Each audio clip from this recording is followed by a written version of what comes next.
James, should you do the honors? You want to introduce him? Ladies and gentlemen, my friend, Peacemaker himself, Mr. John Cena!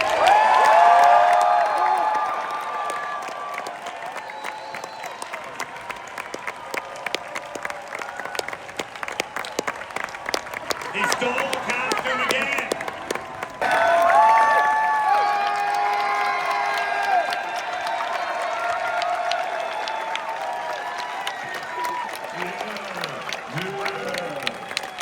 That's an acting challenge. What can you say about playing different versions of this character? Well, it's different than being invisible. James, I see right here, members of the audience may be under 18 years of age. So I will choose my words carefully. James effing hates the "you can't see me" jokes. I love them, but man, I do love them. I love them. You're paying for Nobody's next to James Gunn. Why are they even interviewed? It's just a floating helmet. What's going on? Take it. That's it. There it is. There it is. We can get it. That's the one. There it is. James Gunn next to John Cena. Ready?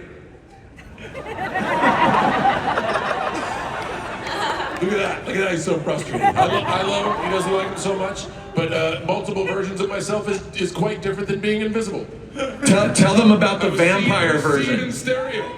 John, tell them about the vampire version. The vampire version of what? Of Peacemaker in the alternate universe. Vampire Peacemaker. Steve, I have a feeling you had a different experience. Someone blacked out. Someone did did not get the away from memo. you. I don't want to take that away from you, but I have a feeling you might have been. Is that why none of you guys were around when I was shooting? Yes. Was I on a different show? Is Steve on a vampire show now? What's going on? It's a CW show, I think, from 1997. Can we look? The elephant in the room. We all want to know about the opening credits. I mean, come on. Are you ready to spill? What can we expect? I mean, the iconic first season opening credits. How do you live up to that the second time around? Well, I mean, I think you start by not trying to overdo it, because for the first season, one of the miraculous things about that opening credits was that nobody saw it coming. Like, I was counting down the days to the day that we premiered, and people couldn't believe what they were seeing. Everybody knows there's a dance scene coming, so it isn't trying to one up the first season. It's bigger. It's a different vibe to it. It's a different song. New characters, great dancers like Frank Grillo. Great dancer. They're not very good at all. And the best dancer. Is that a dark day on set for you, Frank? What do you remember? Well, I remember it started, well, first of all, when I showed up, James thought it would be funny to plant my face on people's t-shirts. That's right. When I was on a soap opera. Art Jessup forever, The man. Guiding Light, and then they did it was a beautiful day for me. But no, the dancing started out as something I reluctantly did, because I'm a very serious actor. And it turned into me being the best dancer on the stage. Anyway, it's not a big deal. Besides Frank, I do feel like, Jennifer, you're like the ringer in the group. It's almost like, we see your talent. It's kind of annoying. Come on, we get it. Is that like your favorite day on set versus Frank's least favorite? We have an amazing choreographer, Carissa Barton, who took James's idea and the vibe that he was going for and created something that was really special and really fun that we all got to do. So I did have an amazing time doing it. This particular new dance sequence, I get to do, I don't want to spoil anything, but there is one particular thing that I requested a move. I didn't request to anyone other than the universe. I was like, universe, allow me to be able to do this move from this. What move is it? Can I say it? The New Mexico banana. It's okay. Do it. Don't say it. Do it, don't say it. Are you ready? Do it! We have painted ourselves into a corner. We did. We have not done this since we left set. It was like the last day we were on set. But I was like, universe, please allow me to do the lift from Dirty Dancing. I have to do a lift. Please, universe. And so I got to do a lift and it was amazing. Did we ruin it? We're good? We can say that? Yeah, we you said can it. say It's that. out. Yeah, It's out. it's gone. Yep. James Gunn said I could say it. HBO Max. How is Harcourt doing this season? Has she mellowed out? Is she chill? Really, man? So from season 1 to season 2, the events that happen at the end of season 1, Adebayo outs Waller, that's really affected Harcourt in a huge way. She can't take it all out on her daughter, so she ruins my career and makes sure that I'm blacklisted and I'm not able to get a job. So I'm in a really bad place, and Harcourt particularly, her whole identity is her work. She doesn't know who she is without that. She's like, you know. I wonder which character I relate to the most. That's true. Honestly, I have never thought about that. That's so funny. Yeah, she does not know. She feels naked without her work. Really, like it's a really vulnerable place for her. So she is totally lost, and you kind of get to see how that manifests itself and the amount of sort of put on confidence that comes from that type of vulnerability in the type of person that Harcourt is. I think that's evidenced in some way by this clip we're going to show. Oh. This is pretty epic, guys. Strap in. I think this is the first episode, right, James? This is the very first episode, yeah. All right. Anything else to say, James? Should we just let them see No, this? I will say that Harcourt's having she had a rough couple things happen to her. She's not so happy, and so she goes to a bar. Nothing good And it happens. doesn't look like a great bar. Here we go. Roll it. And I was just like, you guys, I feel like I'm being welcomed into a group that's just, I didn't get to be a part of it. It was really amazing. 30 dancing dreams and fight scenes. What more can you ask for? I don't need to work again. I don't actually delete that. Let's get it started. Freddie, let's talk. Vigilante, an amazing performance. Who do you think is more loyal to Peacemaker, Agee or Vigilante? Are you feel competitive with Agee? Oh, that's a tough one. Yeah. Well, I have to say Vigilante. I'm going to say Vigilante because maybe Agee will, go and get some food or maybe have some time to himself. Vigilante will literally drop anything to go and help Peacemaker. So I'm going to say Vigilante. Why not? What do you think? Yeah, Eagly's way less codependent than Vigilante. Yeah, I need him. Well, second season versus the first, did it feel like a drastically different experience for you for this character? What are your happiest memories of this season? Character-wise, I don't think so. Yeah, he's the only character that doesn't change. Yes, it was pretty similar.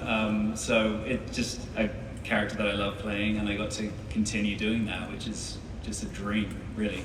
Talking about consistency, Steve, you're like becoming like the Nick Fury of like the Disney year. Everywhere. Say what? Yeah, I got some pretty intense computer hacking scenes in this season, guys. What's it like now to go back and obviously the Creature Commandos as well, back to live action, popping up in these different incarnations? That's going to be a badge of honor for you and Economist. It's amazing, and I get to pay my rent for a few more months. Can't thank James enough for this gig. How do you think Economist is balancing the relationship between Argus and the 11th Street Kids this season?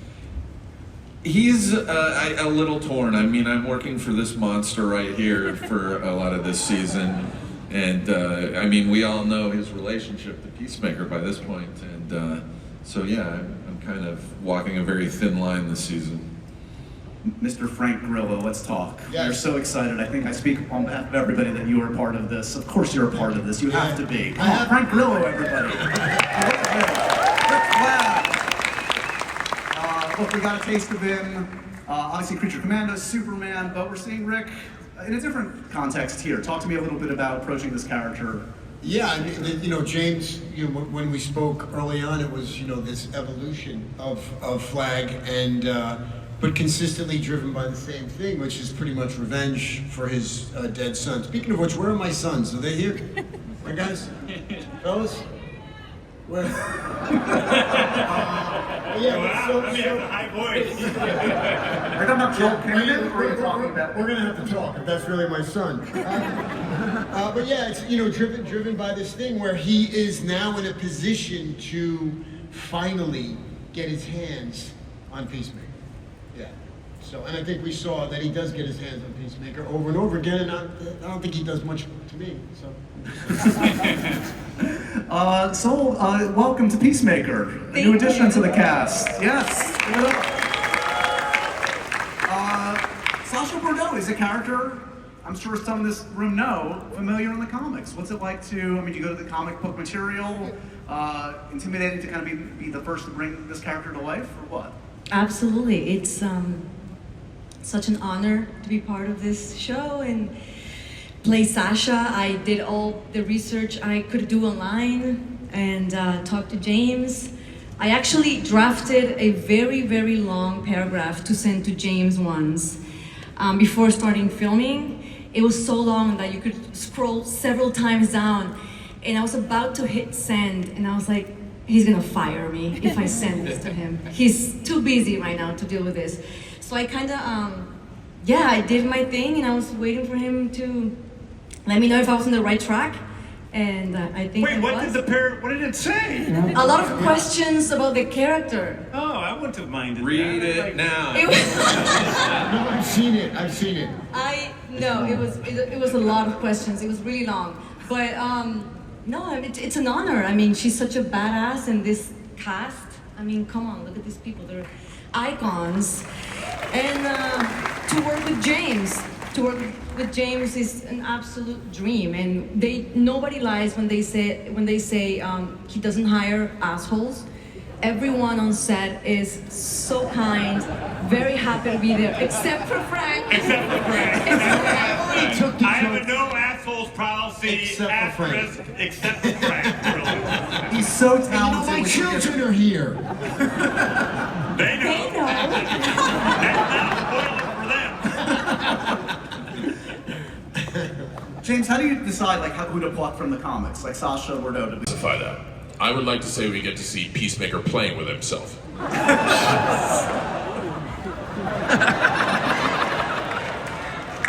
So charming. To a very exciting finish.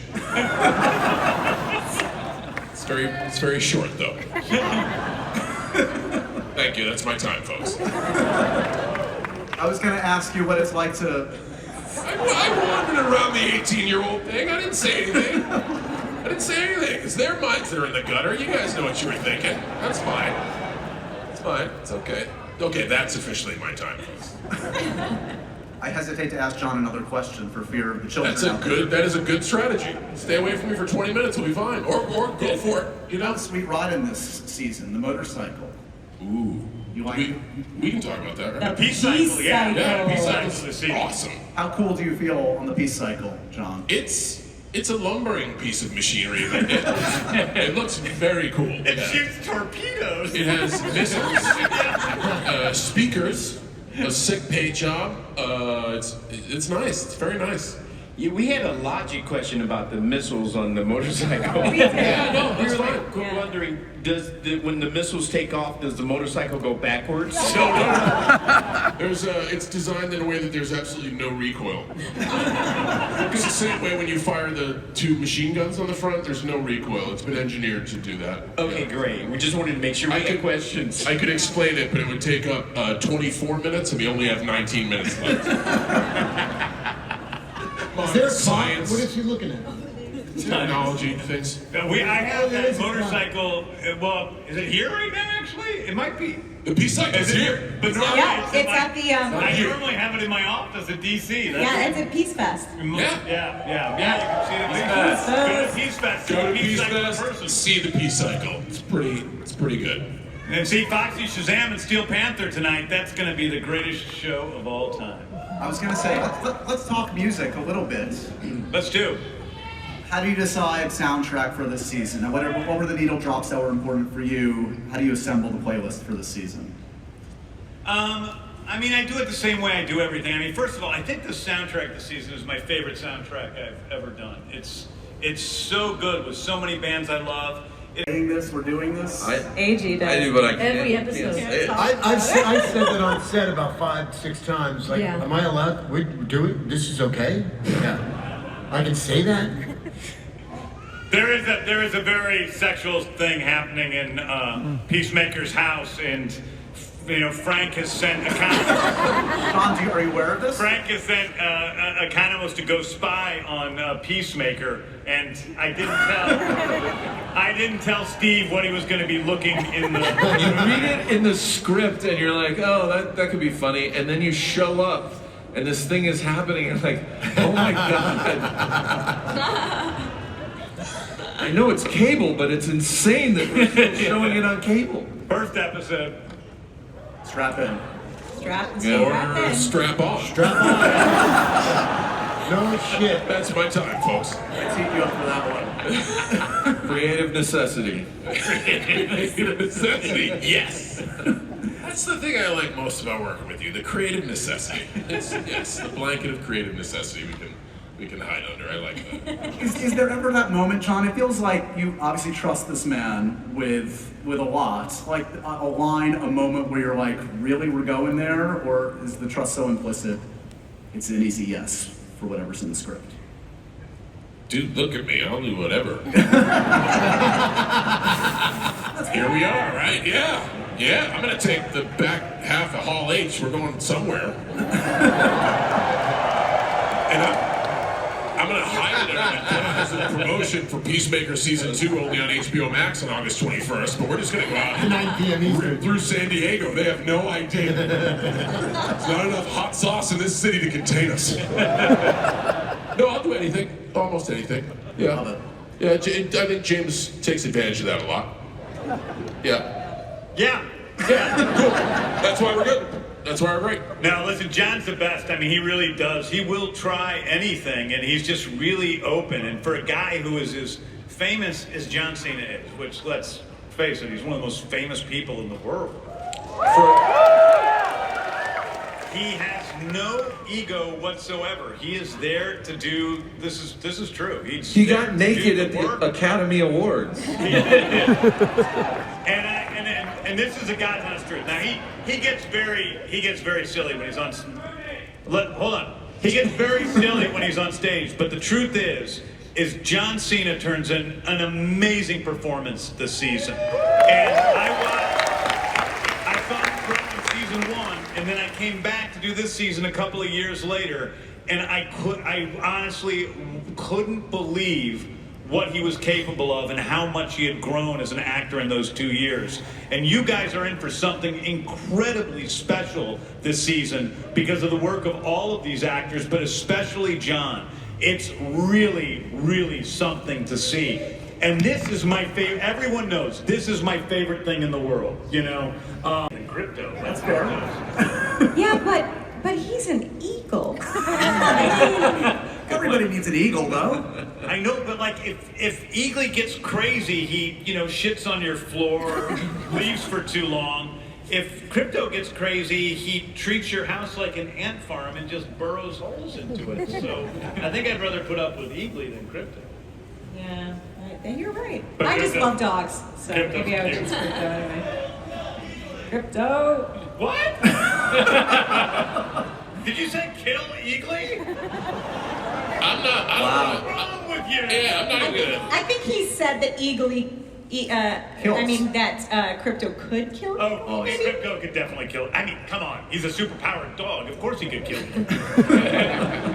Yeah, come on, man. Superman, Peacemaker. It's just, those are facts. Yeah. Everybody here gets an eagle on the way out tonight. Congratulations. You don't. Are you Oprah? I can manifest. I yelled, kill Eagly! Like, what's wrong with this person? Only the best in Hall H, always. I don't know, cool to get them in the mix, to get Guy Gardner, Hawk Girl, Maxwell Ward in the mix. Anytime I can make Nathan have to put up that stupid haircut, I'm really.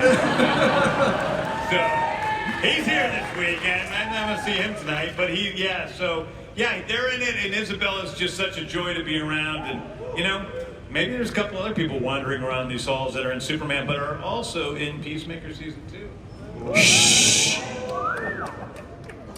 Does anybody? What's the one to look out for? 6. 6? Is that what you said? 6, yeah. I was And gonna 8. I mean, 8. both 6 and 8. I guess it would be between Yeah. those two. I would say number 1. I was shocked by number 1. 1's great. Yeah, 1 was like it. My mind was blown. I was like, I can't believe we're getting away I know. with all of this stuff. But You wait, guys didn't Tim, see you it. haven't seen 8 yet. Right? We read it. Who directed 8? I forget. Who directed 8? James. Me. James. I'm sorry. Wait, who directed 6? 6 you said was- James. This is showing my ass a little bit. See where Last this- night I was sitting with Frank and I go, we're going over. He's like, oh, the season's so great. I'm like, yeah, I really like the season. I love it so much. I'm like, I especially love episodes 1, 6, and 8. And Frank goes, those are the episodes you directed. But I'm the asshole.